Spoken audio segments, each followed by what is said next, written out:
Assalamualaikum warahmatullahi wabarakatuh.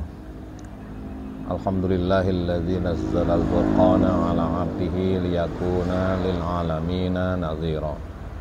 Asyhadu an la ilaha illallah wahdahu la syarikalah wa asyhadu anna sayyidana wa nabiyyana Muhammadan abduhu wa rasuluh sallallahu alaihi wa ala alihi washabihi arsalahullahu basyira wa nadhira wa da'iyan ilallahi bi'idnihi wa sirajan munira.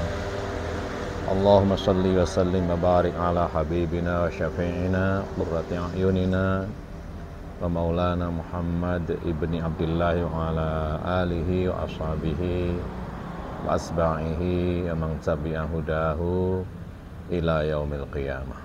Amma ba'du.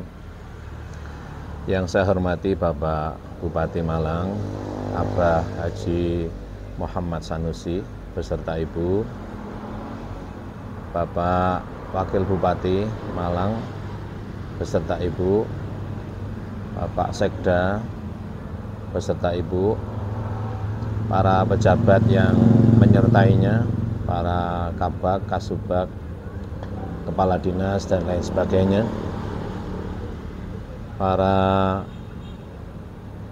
teman-teman, para jamaah Masjid Besar Al-Mustafa Pakis Malang, Ketua NU, Suriah, Tanfidiyah dan seluruh jajarannya, Ketua MUI dan seluruh jajaran Dewan Masjid Indonesia yang hadir pada kesempatan acara suling Bapak Bupati Malang pada tanggal 4 September hari Ahad pagi 2022 di Masjid Besar Al-Mustafa Pakis Kabupaten Malang.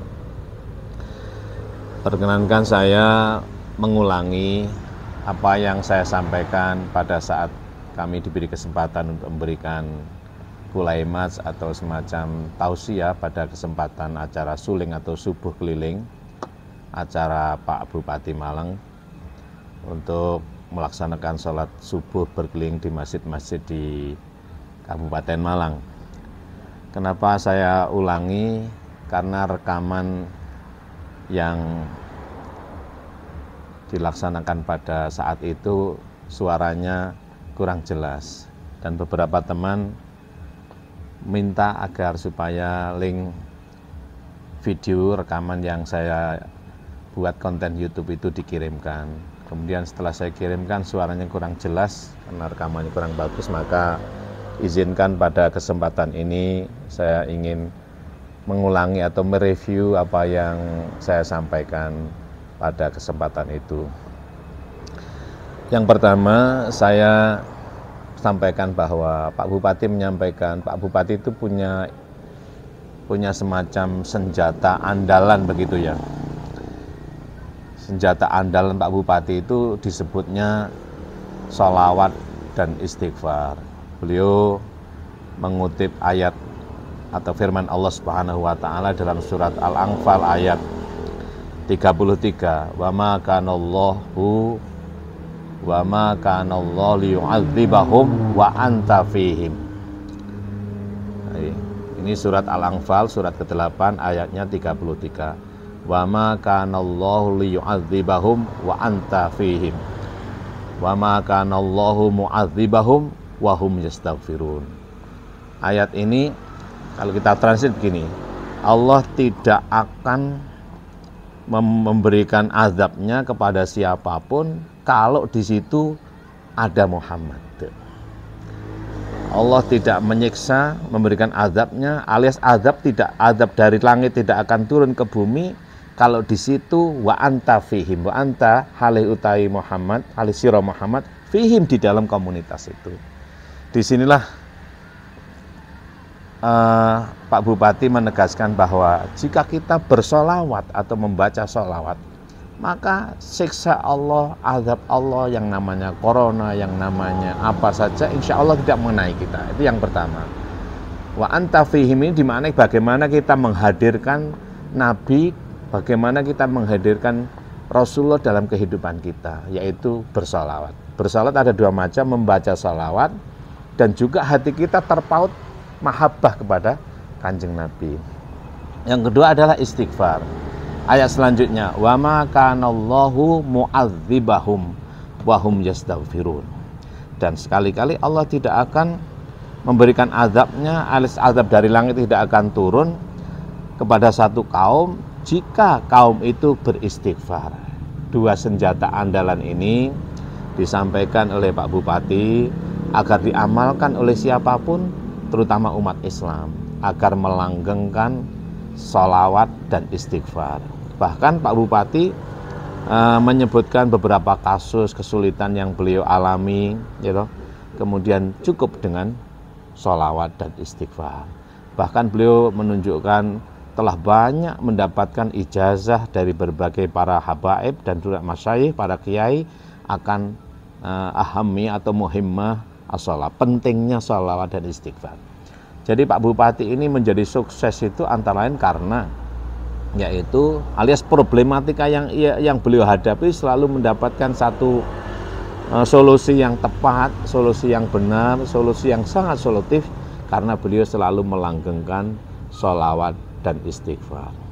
Sholawat, bacaan sholawat paling minimal adalah Allahumma sholli ala Muhammad wa ali Muhammad. Istighfar yang paling sedikit adalah astagfirullahaladzim. Beliau memberikan contoh kalau ingin lebih dalam tanda kutip lebih mandi lagi itu baca istighfar, sayyidul istighfar. Allahumma anta rabbi la ilaha illa anta khalaqtani wa ana abduka wa ana ala ahdika wa ahdika mastata'tu a'udzubika min syarri ma sana'tu abu'u laka bi ni'matika 'alai wa abu'u bi dzambi faghfirli fa innahu la yaghfiru dzunuba illa anta. Ini adalah sayyidul istighfar. Kata beliau kalau ini dibaca minimal badan isya 100 kali maka hutang segunung pun akan tersaur katanya. Kata beliau. Bahkan sholawat ini juga begitu. Dulu ada satu kaum di Madinah terjadi kebakaran di situ. Lalu di kabar Abu Darda kalau tidak salah, Abu Darda mendapatkan kabar di kampungnya terjadi kebakaran. Tidak ada satu hunian pun yang tidak terbakar. Tapi apa kata Abu Darda? Saya tenang saja, pasti rumahku tidak terbakar. Loh kok bisa begitu? Karena saya membaca Sayyidul Istighfar. Nabi mengatakan, kalau siapa melanggengkan membaca Sayyidul Istighfar ini, maka dia akan terhindar. Pertama, dari kemelaratan. Kedua, dari sakit mati mendadak dan su'ul khotimah. Terpelihara, terjaga. Artinya kita akan mati dalam keadaan husnul khotimah. Ketiga, harta kita akan dijaga oleh Allah dari kecurian dan kebakaran. Itu adalah sholawat, istighfar dan sholawat, atau sholawat dan istighfar. Intinya langgengkan sholawat dan istighfar.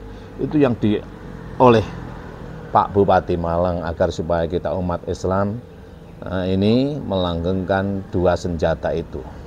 Lalu apa yang disampaikan oleh Bapak Syuriah NU saat itu, beliau menegaskan kita ini alhamdulillah bisa menyampaikan bisa melanggengkan namanya Qiyamul Lail. Beliau menyetir hadis alaikum bi qiyamil lail. Hadis ini dari Bilal, sahabat Bilal bin Rabah, hadis panjang. Alaikum bi qiyamil lail fa innahu da'bus sholihin.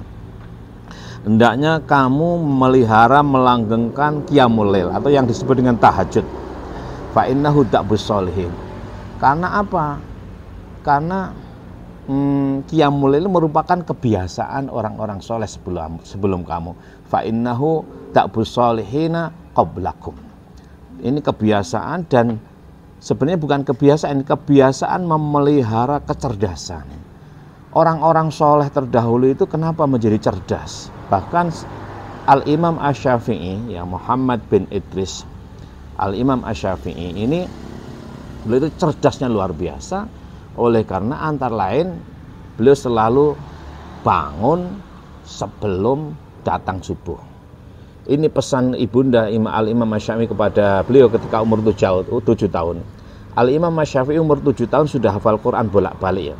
Bukan hanya dari depan ke belakang, tapi dari belakang ke depan, dari depan ke belakang bolak-balik hafal beliau.